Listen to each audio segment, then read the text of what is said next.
here's where we go. Okay, so I usually call this Randall Calrissian. We're going to call it speed round today. Okay. This is rapid fire questions. Try to answer them as terse as possible. Oh, that's picking one personally. I know. I'm fully aware of this. Minute and a half per. Okay, I'll try. This couldn't be scary. It could be on anything. This is going to be anything. I've got to be brief. You're going to pick. You're going to pick. Okay. You're going to pick a number between 1 and 100. Yeah. Okay. And so, pick a number between 1 and 100. It's my age, 47. Ooh. Do you hope that some part of you lives on after death? Do I hope that some part? No, I don't. No, because, and I'll tell you why, as briefly as I can. The reason that I don't is because either it's going to be me, and I'm not equipped for infinity or eternity, right? I'm not equipped for that. I'm a finite being, and the concept of living forever horrifies me. In some ways, I'm not equipped for I'm maybe equipped for 1,000 years or 10,000 years, but not for trillions and trillions and trillions. Or for it to be compatible with that, I think it probably wouldn't be me. So I don't think there's any way to reconcile that. That's always been my view of sort of an afterlife and heaven. It's not compatible with the sort of finite nature of the people that we are. You'd have to lobotomize us to such a degree that it wouldn't really be us anymore. So that was quite yes, deep, that wasn't it? Yeah. That was good. Wow, because a lot of times, Aaron Ra's the worst. He'll just I only get through one usually. And I just ask him one question, and that's it for speed round, ladies and gentlemen. Yeah. Okay. It's a good exercise. It's good training for me, yes. Isn't it? You got another 72. Okay. You have my birth. For us, especially Atheist Edge, we're known for Courtney, especially if you're talking anything. She's got a degree in psychology. She does it for a living. So if you say anything that has to do with the human mind, just wind her up and let her go. And it's good training for us too. 72. Yeah. Okay, as a YouTuber, what's your number one biggest strength? What do you have to offer, and what is your number one biggest weakness? Okay, yeah, the strength and the weakness would probably be the same thing, I would think. What succeeds on YouTube is being extreme, being to that, you know, if you look at people's political views, it's kind of a sort of normal distribution curve. No, most people are near the middle. That isn't what works online, actually. What works online is giving people a bit of a simpler narrative. I'm on this side, and that's where I am, and if you like this, you're with me, and, you know, that's what works, and that's not what I am. That's I think hampered me, but I think it's probably my strength. It's the thing that I'm happiest with. That I represent myself. I'm not trying to pretend. I'm not doing a Dusty Smith, and I say that because Dusty Smith's gone from being right over one side to right over the other, and I don't buy that as an adult. You might shift your views a little bit, but great example. Not like that. It just doesn't work like that. I don't buy that. He's whatever his position is. He makes a caricature of himself, but the other thing in terms of a strength is I think people do respect that. And I feel like I'm representing actually a lot of people online who are underrepresented, which are people that don't just take one of these sort of extreme perspectives on either side. So I'd say that was a strength. That's a perfect example. Dusty Smith, the Atheist Community of Austin, which is the Atheist Experience, Truth Wanted, Godless Bitches, you know, all of them. I used to listen to them, I guess maybe being a centrist like I am, I used to listen to them way more than I do now. And I used to listen to Atheism is Unstoppable, Devin Tracy and Undoomed and all those guys way more than I do now. And then they did this. And I don't listen to either of them as much as I used to. Yeah. Yeah, yeah. It's hard to even believe that what they're saying that they believe a lot of the time. It's like it's just a caricature. Exactly. That's a great way to put it, man. Gosh, I wish I had your eloquence. Do you know though? I think this is something that I learned back in 2012 when the sort of Atheism Plus thing happened. Is how easy it is if you're not careful to end up. What should happen is your material should drive your audience, and it is so easy for that to go grotesquely wrong. and for you to end up Yeah. being driven by the audience that you've created. Very, Well, very yeah. easy. Well, If you just let it go a little bit too far, it seems then it's like you just fall off the edge. it's easy to fall into the us versus them, the little high school clicky shit where, and then you know you're going to lose half your audience, but the other half's going to be just rabid, and it's easy to fall into that adoration. You long for that adoration. You would rather have, you know, half of your fan base cut in half, but have them rabidly really just loving you. I don't know. Yeah, or you make a video on this and it's going to get loads of views and everybody's going to say great, but you don't really believe it. Or you make this other video and people are going to go, oh, that's not quite what I'm interested in. It's what you're interested in, making a video, but I'm not quite so interested in that. Or I liked, because what people will do is, the other thing people will do is you make a video and let's say you're 80% on one side and 20% on the other, right? They will just pick up on the one thing. Like you can make a video for half an hour and people will watch the whole video and there's just one little thing that they didn't like. And that's the only thing they'll mention. Okay. You know? And we all do it. I do that. I do that when I'm leaving comments. It's a sort of human foible, but that is what happens. And so that's a big disincentive, I think, sometimes to sort of moderate what you say, even when you feel that it deserves moderating. There's some truth on both sides, you know. There's a big disincentive to actually do that. Okay. Okay, this one's going to be, I'm going to pick this one. I can't remember what number it is. I'll try to do it from memory. Do you know much about the Electoral College in the United States? How we pick presidents? Yeah, well, yeah. I know you go around from sort of region to region. Each of the 50 states gets, it's based on population. Each of the 50 states gets a number, electorates, right? So Texas, California, New York get a shit ton of electorates, and Wyoming, Montana get, you know, hardly any. Oh, okay. Yes, right? Yes, I'm with you now. But the representation, a single vote weighs 5 times more in California than it does in Wyoming. So when you go to the voting booth, a person in Wyoming, their voting power is literally 5 times less than a Californian. Right. I didn't know. I know that, like in your 2 chambers, you've got a different system. One of them, the number of representatives is proportional, and then the upper chamber, it's just 2. It doesn't matter. It doesn't matter. Right. But I wasn't so familiar with the way that. So that's flipped because the 2 Wyoming senators have as much power as the 2 New York senators. Yeah. So they're representing a far fewer number of people. Yeah. So Republicans love the Electoral College because that's why we have a current president. He lost the popular vote by 3 million people, but he still became president because of the Electoral College. That it's an agrarian system based on you got to let the rural people have a say. It's an outdated. And then my next question will be daylight savings time. I don't know if you guys have it there. I don't. Yeah, but it's kind of the same. So it's similar question. Daylight savings time. You know, these outdated, antiquated notions. Would you know? Of course, would you be in favor of abolishing these? Yeah, it is a good question for somebody British because we've still got a monarchy. Do you have daylight savings time over there? We do. That is going. Well, I say it's going. As far as I'm aware, the EU voted to abolish it in something like 2023. I only found out about this a couple of months ago, but apparently it's going to go. Whether we still choose to get rid of it is another matter. I kind of hope that we do because it's a bit of a pain in the arse as far as I'm concerned. But we are on a different time zone anyway to the rest of Europe. So it's sort of, in terms of the rest of Europe, it doesn't really fit in. But we have, of course, a similar kind of system, a first past the post system, where it's not based on the popular vote.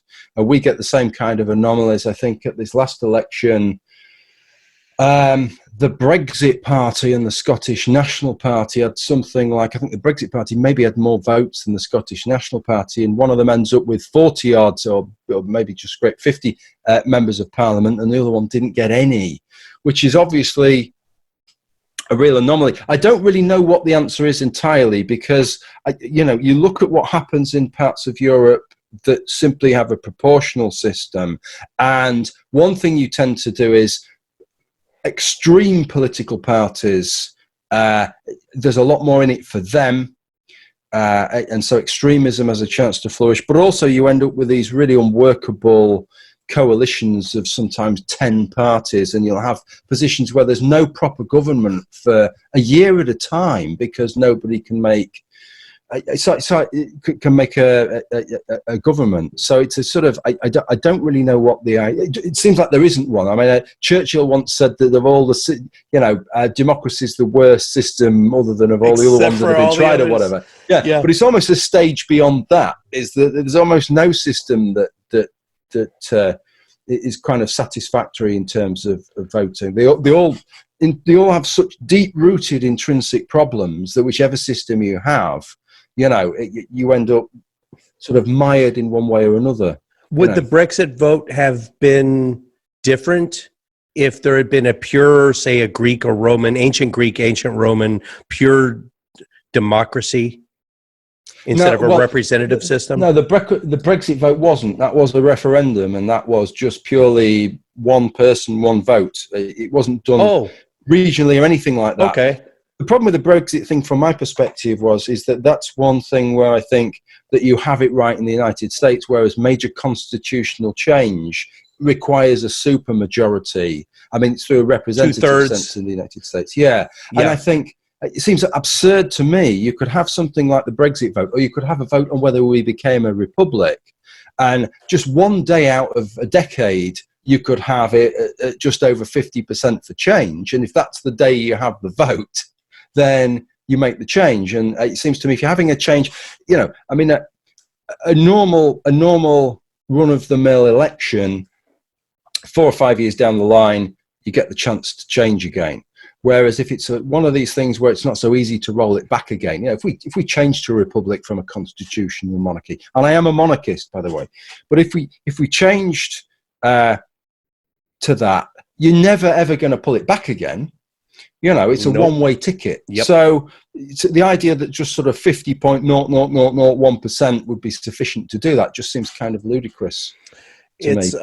The one good thing that came out of the Brexit deal was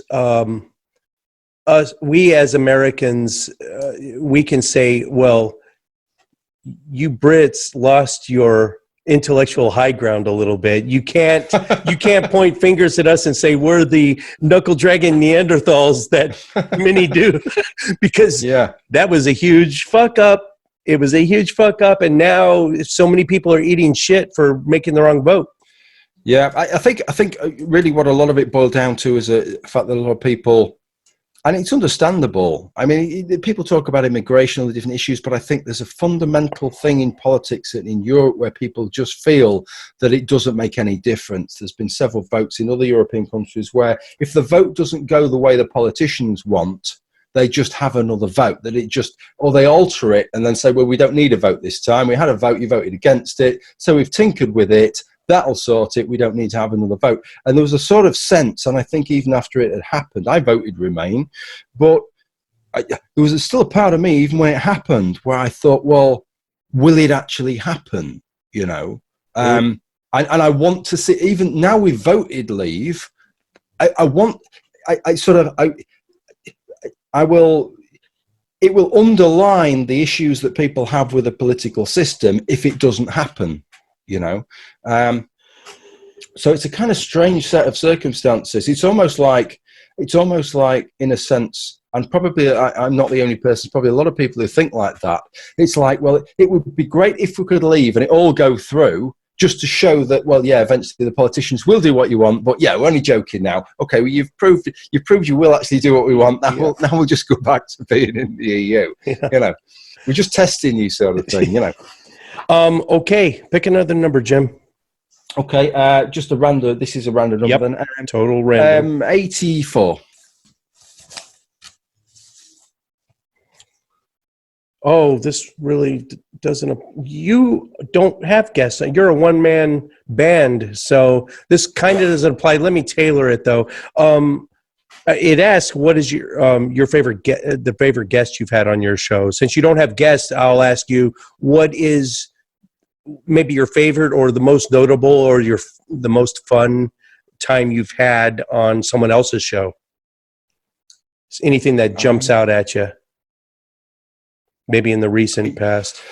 Yeah, I did a sort of 30-minute thing with a guy called the Academic Agent. I don't know if you're familiar with him. No. Yeah, he's quite good. He's a political guy. He's to the right of, when I say to the right, he's mainly an economic guy, and I'm very much a sort of mixed economy type.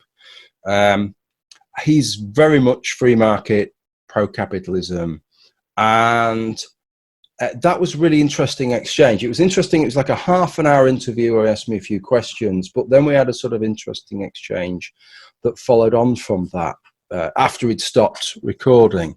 So I think that was probably I kind of found that really interesting, just because it was talking about slightly different things in some ways. And he's kind of an interesting character, actually. Yeah. You brought me to another question that is one of the 100, but I'm going to pick it because you made me think of it. Opposing viewpoint.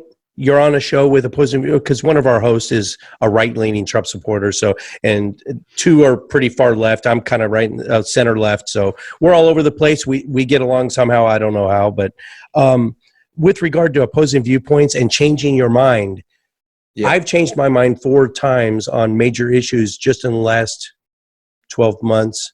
What can you think of an issue or a topic that you've completely done a 180 on based on your interaction with somebody, where you completely goes, wow, I was totally off. I was totally off, and now I'm over on this camp. I don't know whether I can give you that. I mean, there are certain issues that the time where I've been on YouTube, my positions have altered. I think what tends to happen, I mean, I'll give you some examples because otherwise it sounds like there probably aren't any. I'm just sort of, I think what tends to happen, in my view, is it's more of a rarity for somebody to just go into a discussion, especially if it's something that they're used to discussing or that they're keen on, and then just go, "Oh, do you know what? I'm wrong. Yeah, I totally changed my position." I think. How often does that happen, though? You just never see it. Yeah, people tend to go away and lick their wounds a little bit, you know. If you are unfortunate enough to do it in front of a very extreme far left crowd, that's the kiss of death, because they'll jump on you even worse. Yeah. Now, there's a guy called Pestman Pat, who was a Christian on YouTube years back, and I had a few interactions with him and a few sort of video exchanges and stuff. And he went away from YouTube, having made all these videos on sort of creationism and all this kind of stuff. And I didn't hear from him for years. Then he appeared again, and he made this video. And he talked through this sort of process that he'd watched, he mentioned me and a few other people that he'd engaged with, and he went away and sort of licked his wounds, if you like. And having that period away gave him a chance to reflect and not have to defend the person he was. It gave him a chance to, if you like, reinvent himself. I think it's very difficult to sort of dismiss the person you were yesterday, but if it's the person you were 6 months ago, it's easier to say, well, that's what I thought. I've had a chance of reflection, and now I think differently. It was quite a sad video, actually, because he talked about how he'd lost contact with all his family apart from his youngest daughter on the back. He had a very religious family, and they'd all pretty much disowned him. So it's quite kind of distressing. I felt a little bit sorry for him. But what was the length of time? What time frame? He was away for maybe a couple of years. The process hadn't taken him a couple of years, but he'd gone through this process. Obviously, it'd been so traumatic with all these family issues that he wasn't minded to sort of throw a video up on YouTube about it. So he was sort of looking back at the process that had taken place. But the process for him had taken a few months. He'd stopped making videos because he'd thought, do you know what, this has got to a point now where, I mean, so many counters that make more sense than the position that I have, that I need to sort of go and sort of cogitate over that and work through these things. And eventually it got to a point where he didn't really feel that he wanted to sort of, what for him was, I suppose, living a lie there with his family and everything. And I don't know. I don't know whether he even made the right decision. There's a part of me, I'm an anti-theist. I prefer there was less religion in the world, but I never browbeat anybody, you know. I see that as a generational thing. It would be great if this is happening in the UK, and I think it's now happening in the US. Each generation is less religious than the generation before. I'm not about stripping anybody of a belief that puts them in a difficult social position, or browbeating somebody who doesn't want to challenge their beliefs. That's a personal thing. But in terms of me, I think two things that have changed for me. One of them is the way that my attitudes towards religion have modified. I was very, very antagonistic when I started, and I'm not as antagonistic now. I still think what's bullshit is bullshit. You know, I'm not. It's just a method by which you go about relating exactly. that. Yeah. There's no point slamming people for their beliefs. Often when they've been brought up in those beliefs, they believe them sincerely. There's no point doing that. And it doesn't gain you anything, I don't think either. The second thing chimes in with some of the things that I've discussed this last year with the sort of trans women in sport thing, is that definitely if you went back 10 years, my attitudes towards trans people were very different to how they are now. They were, I'll be quite honest, it was a sort of figure of ridicule. If you saw a trans man, it was sort of something it was a man in a dress, and it was something to laugh at. And now I look back at that and I think, what a harsh, terrible way really to look at somebody who's just another person trying to get on with their life with difficult circumstances, and trying to be the person that they feel they are, and to sort of view them as just a subject of mockery and disdain. You know, it's kind of leaves a bit of a bad taste in my mouth. But that's the thing, is when you do flip on a dime, you turn that 180, you humble yourself, you expose your nerves to the audience, and you know, you open yourself up to the possibility of ridicule. And we had Stephen Woodford on our show the day before it all the shitstorm happened. Right. Yeah. And I saw what happened to him, and when he admitted that he had made maybe some errors on that first video, it just got worse for him. Yeah. But you have to have the moral courage to do it. If you know that, I don't know. Well, I mean, some of the criticisms he got with that, I think, there were some legitimate criticisms. But what was interesting which was something that I suspected from the off, was that those criticisms weren't it. It was fundamentally any argument other than the very position that these certain people have is transphobic. So it didn't matter. Just the simple fact, it's like, well, yes, he's took the clips out and he stopped using the hyperbolic, apocalyptic rhetoric, and he softened his argument, but he still isn't just giving us everything, you know, he's still not giving us the perspective that we want. So it's still no good. It's still no better. You know, it's just a watered down version. And so I thought, yeah, that's always what was going to happen. He was still right to make those changes, don't get me wrong. But it was always on a bit of a hiding to nothing. He wasn't going to satisfy a certain group of people unless he just took their perspective, the perspective which goes against the science, against the International Olympic Committee, the IAAF, the Court of Arbitration for Sport, as it looks, the Swiss Court, Supreme Court, the experts that are out there, including people like Joanna Harper, who's a trans woman herself and who's an expert on that. They're all on his side, right? So are they all transphobes as well? You know, there's some people who are just never going to satisfy it. Yeah, I side, of course, I'm left of center. I side with the liberals more, but it's just embarrassing. In the defense of conservative ideology, they're much more willing to forgive. I always say the far right will defend their own till the end of days.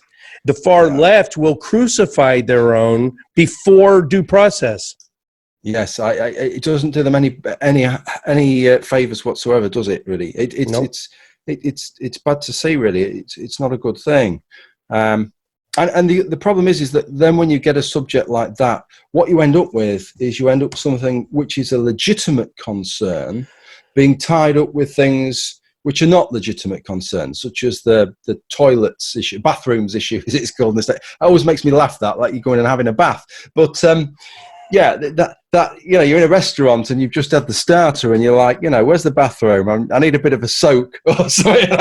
But that's obviously a very different issue. But the two things then get fused together, you know, and it makes people look like inflexible. It's like, well, you've just shown that even when there is a legitimate concern, such as a sporting concern, then it doesn't make any difference. It's still verboten to talk about this. It's still, you're not allowed to have certain opinions, otherwise you're a transphobe. So actually you're not being reasonable, so maybe you're not being reasonable the rest of the time. Whereas it's so easy.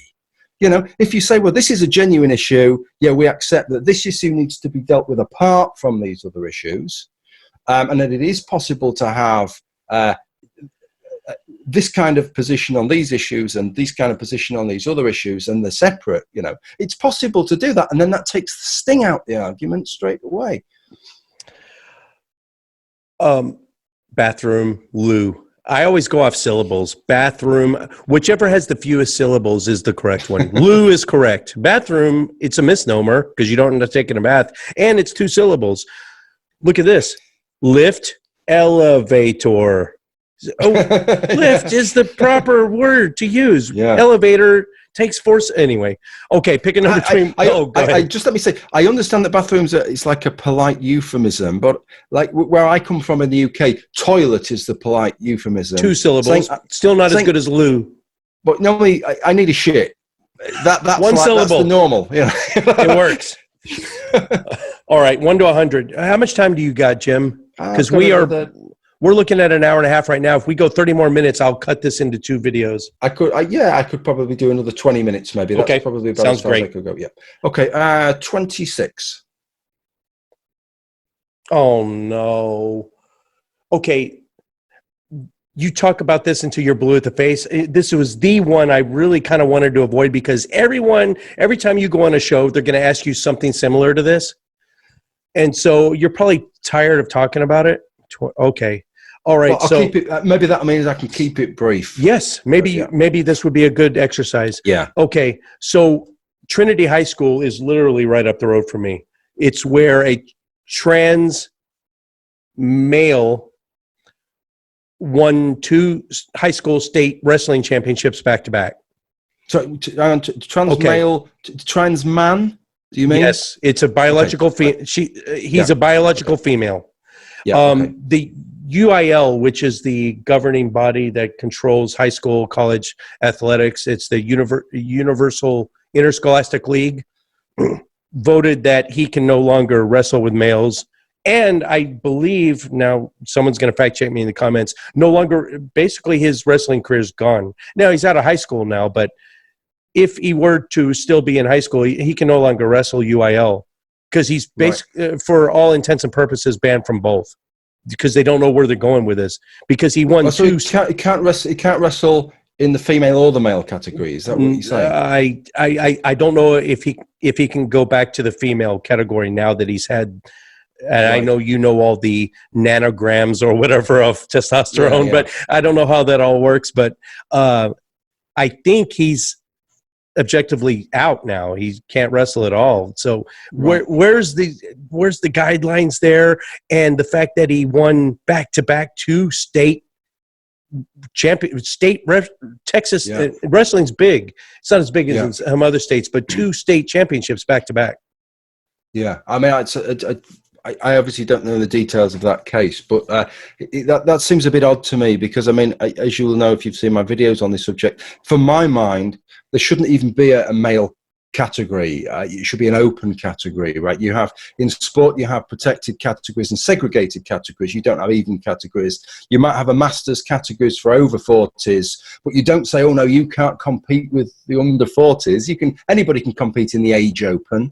And it's the same with if you're a professional boxer. If you can box up a weight, but you can't box down a weight because it seemed that the protection is for the lighter boxer, not for the heavier boxer. So there's no real need to do it that way. And I think that solves most of the problems there. That seems like that's just a kind of petty loophole. There is no reason, unless he's taken... how it works with this is what they call therapeutic use exemptions for drugs, which would otherwise be proscribed. So anabolic steroids are proscribed, you cannot take them to compete unless you have a therapeutic use exemption. Now, if you are a female athlete, a biological female athlete who is transitioning to be a man, then you could get a therapeutic use exemption to take testosterone, to take you into the normal region, hormonal region that you would have had you been male, but not beyond that. Right. So that should be the only problem. Is if he was taking huge amounts of it and it was taking him to, say, 35 nanomoles or something, well, then that could be an issue. Nanomoles, that's the word Right. I was thinking of. But unless that's happening, there should be no problem whatsoever. Really, there shouldn't be any problem with anybody competing in the male. It becomes performance enhancing no matter what your biological sex. Yeah. Yeah, true. I could have answered that for you. I binge your shit, so I knew you were for separate categories, female and women. I think you said it that way. You delineated it that way. It was an open and a female category. Right? Yeah, I've been an MMA fighter since I was 15. I got 4 black belts. So now that as soon as I hit 4, I've never actually fought in an they call it executive class in MMA. So in some of these local tournaments, sometimes just grappling, sometimes it's no punch, no strikes to the face, but you can strike the head. And all the rules are there's a Vale Tudo, there's Shinjutsu, there's different categories. But once you hit 40, there's an executive class. I've never really. See, sounds nice. That doesn't an executive class. I like executive class. You know what? I should probably knock 50 pounds off and start doing it again, because I think I would kill in executive class. That would be fun. I'm going to do that. Yeah, I just have never done it. Once I hit 40, I just stopped doing it. But okay, one more, maybe 2 more. Let's think. 64. If you could be a guest, now the sky's the limit. Okay. Popularity doesn't matter. It could be damn anything. Any show, it could be cable, it could be network, it could be YouTube, it could be any format, any media. If you could be a guest right now, the topic of your choosing, what would you like to be on? Wow. Now, I mentioned this before. I'll preface it with, I asked Aaron, and I said, you should get on First We Feast is totally your show. He loves hot food. It's high profile. The host is exponentially more, does more research than I do. I should have done way more research on you and your channel, even though I've been following you for years. But this guy does his homework too. Right, it's just a class act show, you know. That could be a scary thing, though. And Aaron said, "There's no way I could ever get on that because it's just I'm not big enough." And I was like, "No, you're missing the point of the exercise. You know, which one would? So forget your popularity. You know, you got 40,000 viewers, but imagine forget. I was going to say Onision, but no one wants to be Onision right now. But, you know, imagine that you could go on any show. What would it be? Yeah. I don't know whether, I'm at a point YouTube-wise where that's sort of like, well, what's going to do me the biggest, reach around sort of thing. I'm kind of past that. But I talked early on about that trigonometry channel, and that's why I've been watching that, because it's such a wonderful format, and the hosts are really open-minded to it, and they can have people on they totally disagree with, but what they do is they pick somebody who's going to talk about something in particular, and then they unravel that and ask them all the relevant questions and get it all back. And that would be but they're funny as well. They're funny, and they don't take offense to stuff, and they just take people for what they are and take the interview for what they are. But you've already been on that one, right? Pardon? You've already been on that one. Oh, you haven't been on that one yet. No. I'm not that would big be your enough for me dream to be on there. They have some really good guests. Yeah, that's what Aaron says. I'm not big enough, but in this exercise, the sky's the limit. So okay, like cognitive dissonance. I don't know if that'd be mine, but I mean, super funny, and just they're like you. They can just take a topic. If it were a 57 Chevy, they will take the fender, every bolt off of it. They'll lay every piece of the topic out and then put it back together for you. It's brilliant.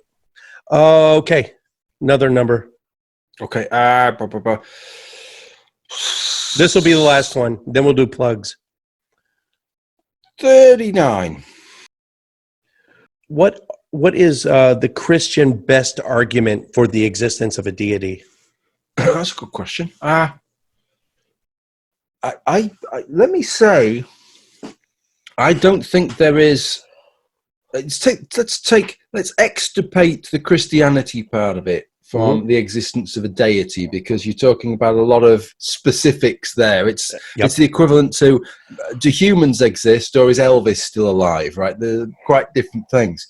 I think the best arguments for the existence of a deity, for me, the first one of them, it's a bit of a damp squib, but it's not so much that it's a good argument for the existence of a deity, but it's one where all the arguments are unsatisfactory, which is the origins of our universe, right? How did the universe begin? Because I don't think there's any perspective. I actually showed a clip of Daniel Dennett mentioning this on a recent video. I showed the clip of Daniel Dennett where he said it's one of these questions which, whatever the answer is, it's going to be mind-blowing. So all the arguments sound fantastical, far-fetched. You know, God created the universe from nothing, or the universe arose from nothing, or there's always been something. There's nothing that you can think of that isn't far-fetched. So that's one of them. A more positive one, very unchristian. This is why I need to expand the question. But Nick Bostrom's simulation argument, if you're familiar with that, is in terms of a creator of our universe, I think is quite a persuasive argument. So that's probably the one that I would go with. I mean, the sort of logic is quite ruthless to that. You know, there's a growing trend towards that argument, even in secular circles. So that would be very persuasive. And I see what's a wonderful thing about that argument. I mentioned this a few years ago, and the first times I ever talked about it, which is that it's a perfect example of an argument that has its time.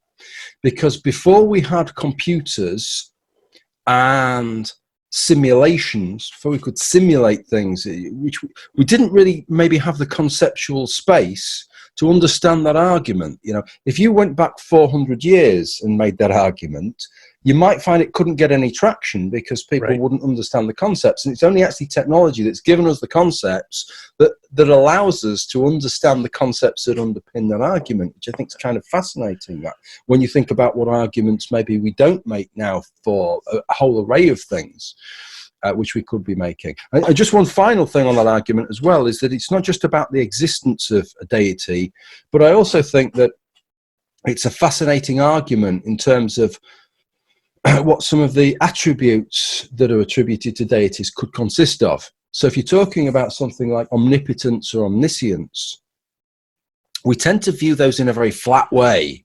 But if you view them in terms of running a simulation, you know, what does it mean to be omnipotent in terms of running a simulation? It means that as long as the computer program allows you to do it, you can within the paradigms of that. Yes, you can do. Or omniscient. Omniscient wouldn't necessarily mean you knew everything about what was going on in that simulation, but that you could interrogate the simulation and find out. And in a way, that is a kind of omniscience, isn't it? It's all there available to you, and you could interrogate the simulation and find it out. So I think it puts it sheds new light on all those different concepts, not just on the idea of having a deity. The term itself, because with regard to Mario Brothers, we're omniscient. We can see the princess in that castle. Mario can't see it.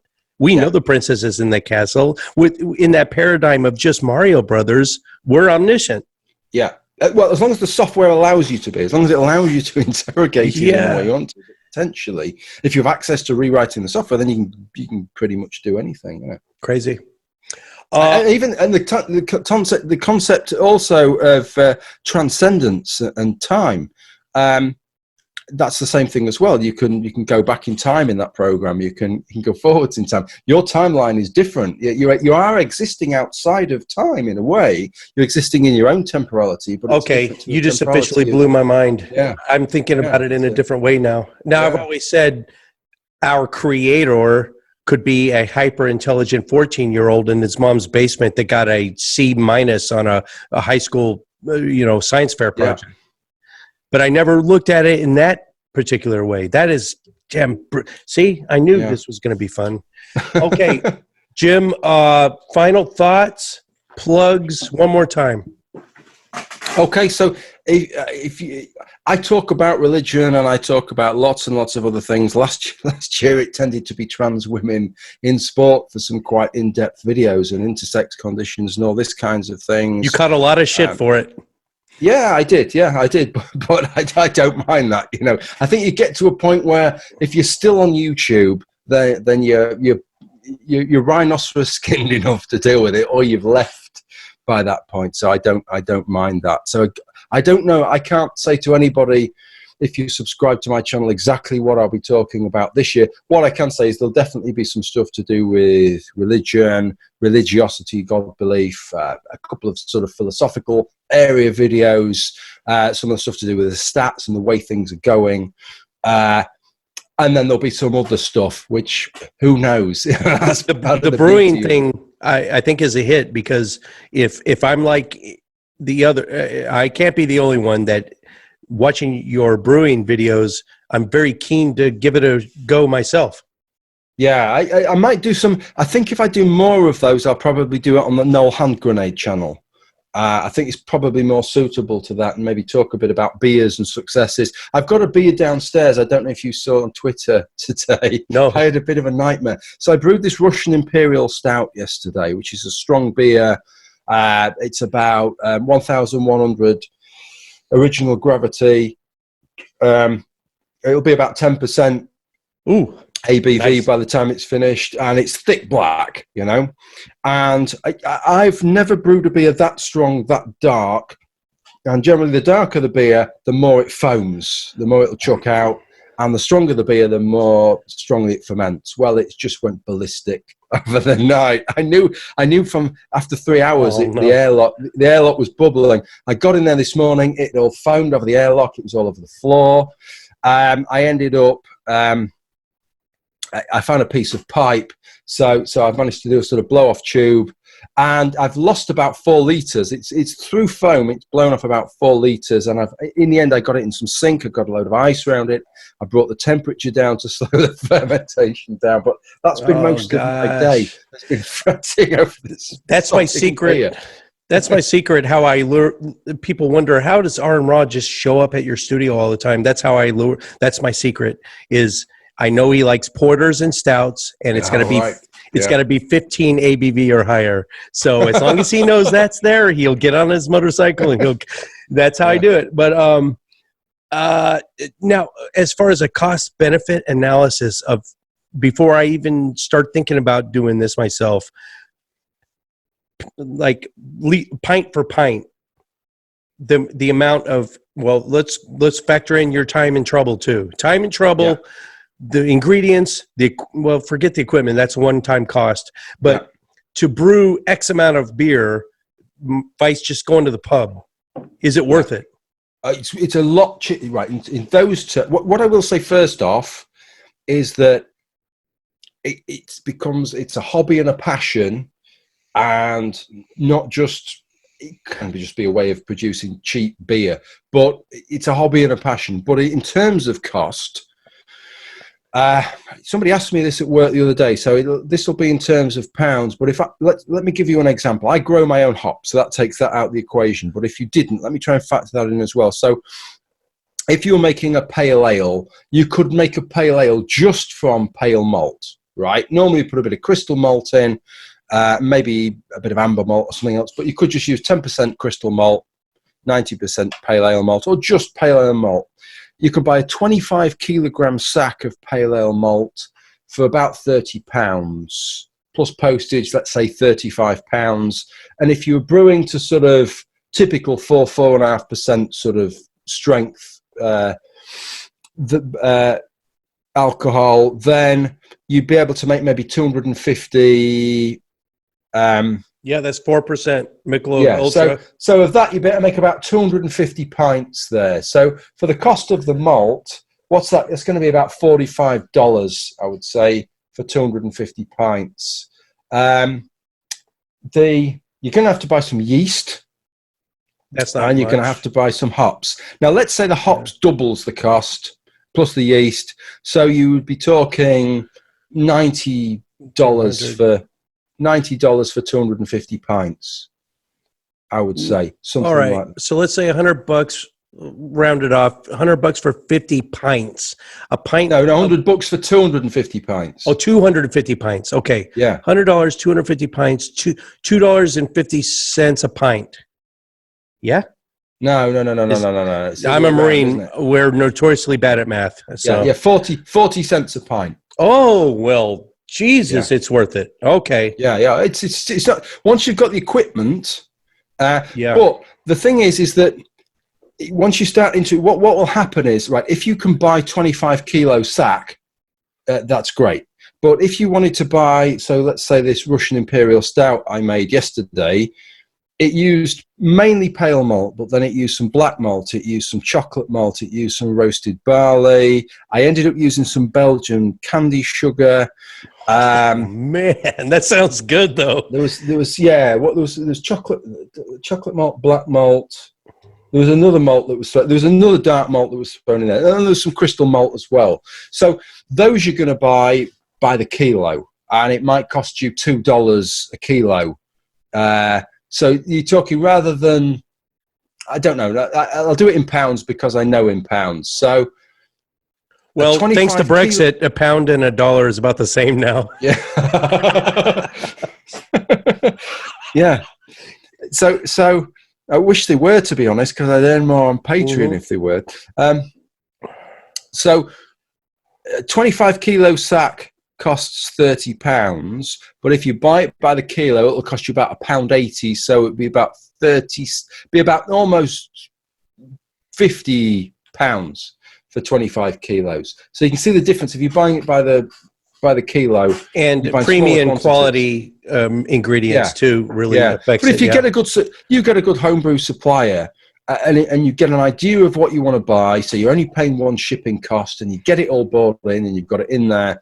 You know, it's you can do it down to a pretty good cost, but you do need to have the equipment, and the equipment's going to cost you. Oh yeah.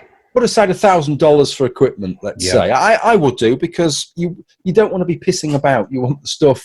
You want to be able to make the stuff, and you want to be able to do it properly. So, and you have to account for all your catastrophic valve escaptions and blowing stuff you got going on right now. Yeah, you'll have a few. You will have a few mess ups, but that's part of the fun. You know, I had one. I don't know if I mentioned it on that video, on the brewing video recently, but where the cat fell in it, and it was when I lived at home with my parents 20 odd years ago, and the fucking cat fell in this beer, and I didn't realise. And my dad said to me, the cat's looking sticky. He said, I don't know. He said, it's a strange thing to say, but the cat's all sticky. And I'd noticed, because what I used to do is, American homebrewers especially are notorious for excluding any air and any infection. Like, if anything happens, it's all going to be infected. Whereas in the UK, we have a tradition.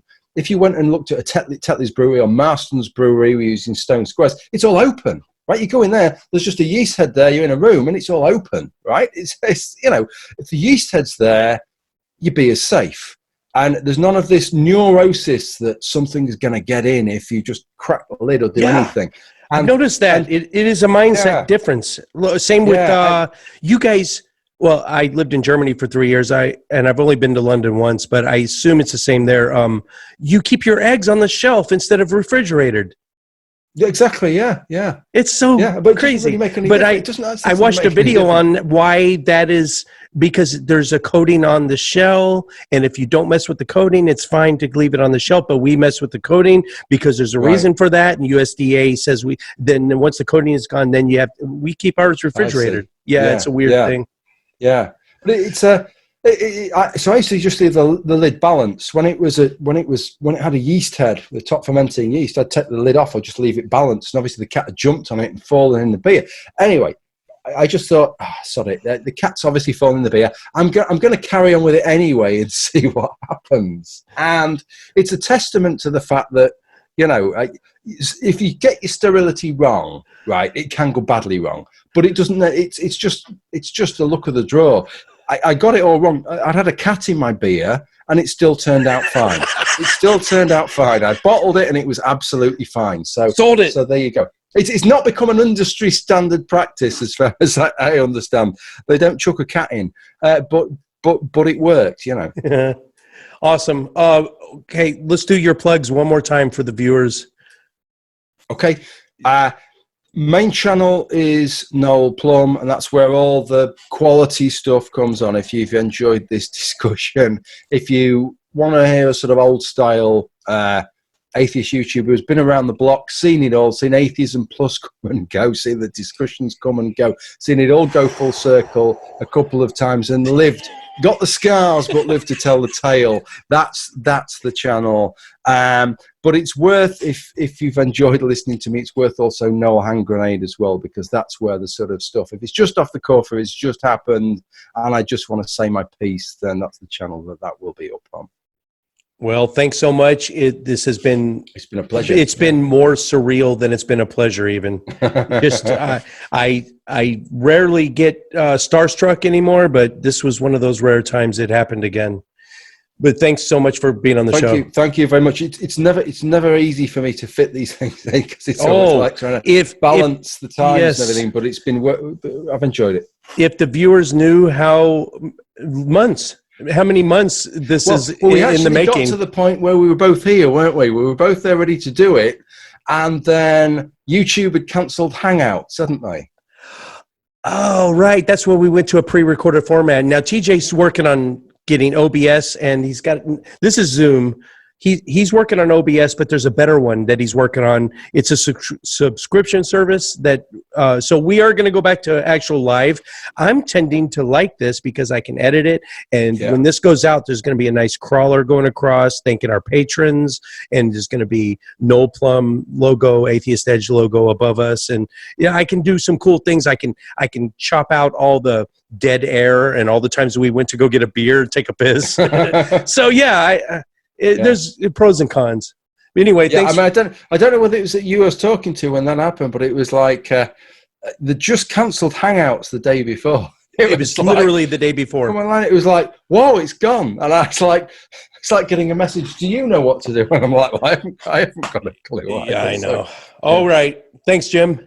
Okay. Thank you. Really enjoyed it, Jim. Take care.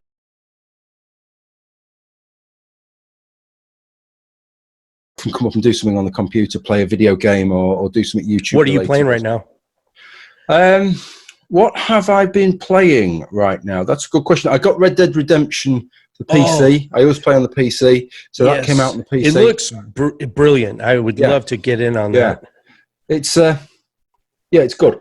I'm hooked on Diablo 3 and Civilization 6. They're older games, but I was a World of Warcraft hardcore raider for like 6 days out of the week.